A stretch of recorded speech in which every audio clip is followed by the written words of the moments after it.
SLBC టన్నెల్లో rescue operation final కు చేరుకుంది. అధికారులతో మంత్రులు ఉత్తమ్ జూపల్లి సీఎస్ కీలక రివ్యూ చేశారు. టన్నెల్లో రెస్క్యూ కార్మికుల ఆనవాళ్లకు సంబంధించిన వివరాలను మంత్రులు తెలిపారు. మరోవైపు ఎస్ఎల్బీసీ టన్నెల్ దగ్గరకు అంబులెన్స్ లో వైద్య సిబ్బంది చేరుకున్నారు. ఇప్పటికే టన్నెల్ దగ్గర 6 ఫోరెన్సిక్ నిపుణులు అందుబాటులో ఉన్నారు. మరో 4 ఫోరెన్సిక్ నిపుణులు హైదరాబాద్ నుంచి ఎస్ఎల్బీసీకి చేరుకోనున్నారు.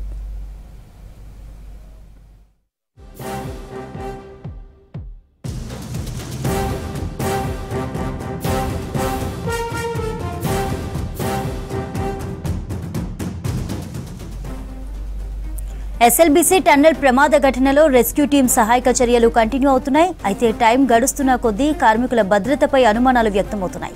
గత శనివారం టన్నెల్ ప్రమాదం జరిగినప్పటి నుంచి నాన్ స్టాప్ గా అధికారులు రెస్క్యూ టీం సహాయక చర్యలు కొనసాగుతున్నాయి.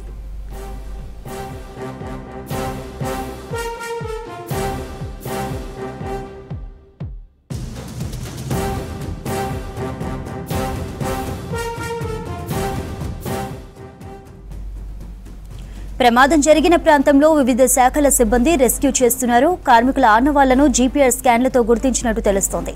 గల్లంతైన వారి ఆచూకీ కోసం వారం రోజులుగా రెస్క్యూ టీంలు కష్టపడుతున్నాయి. నిన్న ఎన్జీఆర్ఐ టీమ్స్ కీలక సమాచారాన్ని సేకరించింది.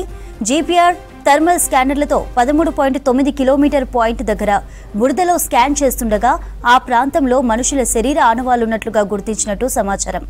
8 చోట్ల సెన్సార్లు గుర్తించిన పాయింట్ల దగ్గర మార్కింగ్ చేశారు.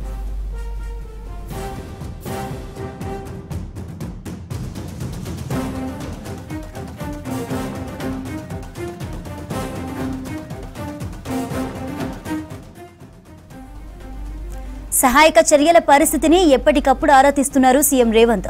మంత్రులు జూపల్లి, ఉత్తమ్ పరిస్థితిని పర్యవేక్షిస్తున్నారు. సాధ్యమైనంత త్వరగా రెస్క్యూ ఆపరేషన్ ను కంప్లీట్ చేస్తామని చెప్తున్నారు మినిస్టర్స్. అయితే రోజులు గడిచే కొద్దీ కార్మికుల బంధువుల్లో ఆందోళన పెరిగిపోతోంది.